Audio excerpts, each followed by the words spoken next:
What's up, everybody? It's your boy, Mr. Movie X Kicks. And if you guys like movie reviews, TV show reviews, sneaker reviews, think about subscribing to the channel. I try to drop a new video at least once or twice a week, whether it be a movie review, a sneaker review, a video game review, things of that nature. So if you like any of those, please subscribe. Now, this is going to be a very sad review. Now, I did want to say, hey, I have the new Ben and Jerry, well, not new, but the Ben and Jerry Grail SB Dunk sneaker. But these are fakes. Now, before I get into this video, I'm not going to go on a soliloquy about how much I hate fakes because I bought fakes before. I'm not going to sit here and act like I'm like who wants to drop $1,600 on a pair of shoes? Like, some people can't afford that. So, like, if I get a cheap one that looks exactly the same, fine. Now, the only thing I hate about people who buy fakes and say they're real, which is once again fine, but people who buy fakes and then try to sell them as they're real, now that's a problem to me. Like, you know good and damn well these ones ain't real.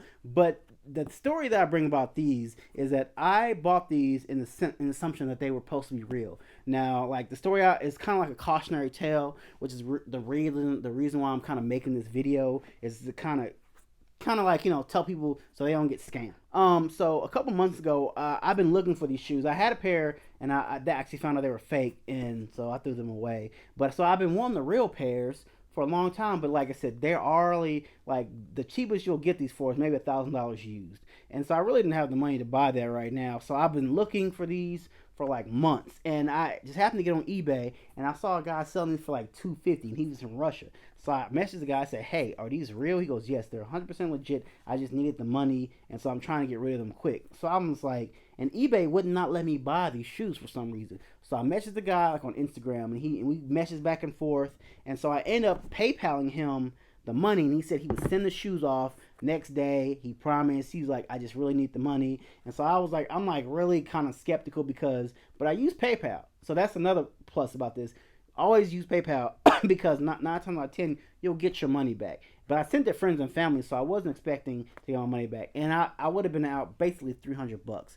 It would have sucked, but I'm not saying I'm a rich person, but I'd rather be out $300 than 1,100 or 12 or 1,500 from what these things are going. I sent the guy the money, and the next day he sent off the shoes.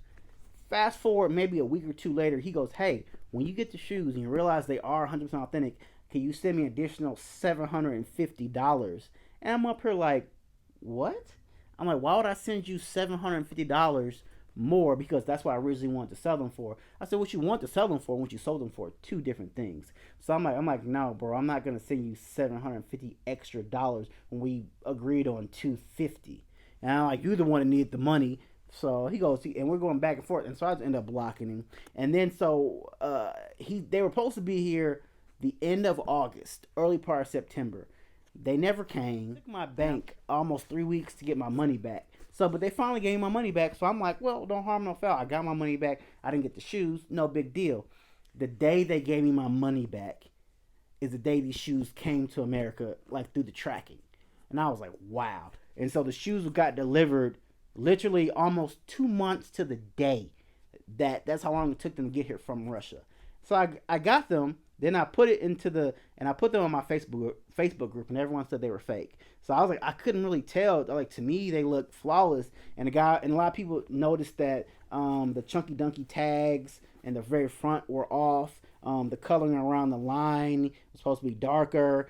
To me, I thought the dead giveaway that they were real was, like, I seen a couple fake reviews, like if you could squish them, they don't squish easily. The cow print is actually on the fake ones, kind of like that is a brown instead of a black. So I thought these were legit, even the tags. But really what gave it away is, like, I put it through the check app, and they said they did not pass, so they were fake. So the guy said they were 100% authentic.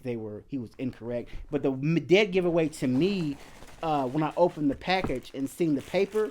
Now you see this is the paper that it comes in.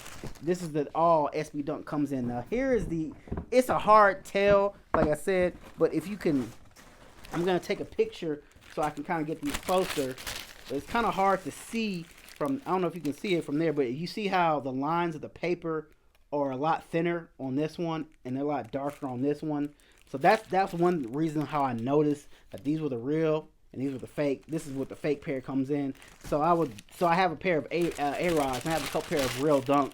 So that's why I was able to kind of go back and forth and look, and I was just like, damn, like I really wanted that to be a good deal to get your Grail shoe for $250. So I ended up keeping these shoes.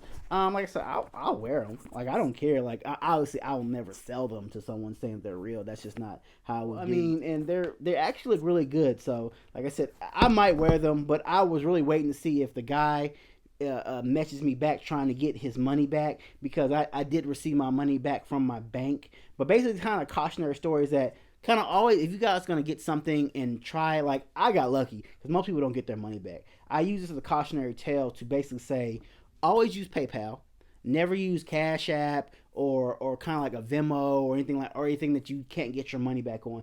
PayPal has a guarantee back, but I went through my bank, and so my bank gave me my money back because I never received the shoes. I had the tracking and had everything. It took them a while, but I finally did get them back. So basically, I got a free pair of shoes.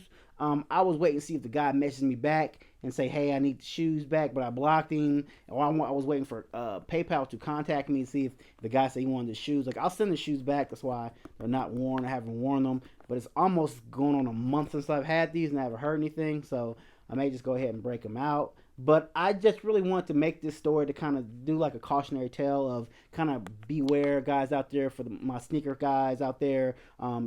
If a deal is generally too good to be true, I hate to say it, but generally is. Like I said, most people aren't as lucky as I was to get their money back. But always, like I said, go through PayPal or go through some type of authenticity where you can guarantee the shoes are 100% authentic. Now, only bad thing about, I love buying shoes off eBay, but the only bad thing about buying shoes off eBay when they come from overseas, that they can't authenticate. They can't authenticate them. Yes, they can't authenticate the shoes once they're being shipped from overseas, because in America they ship them, when you ship them off, they ship them to the authenticator first and then they ship them to you. But when they come from overseas, they come straight to you. So that's another note I want to drop for you guys. If you're buying shoes from overseas, just make sure they're 100% legit. And this dude, like, he had 0% on there. Like, he had never sold anything. So, like I said, I was skeptical from the jump, but he sold the story. And like I said, he could have just kept the money and never sent the shoes. But he did. Without further ado, if you guys like movie reviews, TV show reviews, sneaker reviews, think about subscribing to the channel. If you like what you saw, please give me a like. And tell me in those comments, what is your sneaker story, horror story? Like, did anyone else try to get scammed once before and get their money back or not? Drop those comments. Let me know, what are your sneaker horror stories. All right, guys. Until next time, Mr. Mix is out.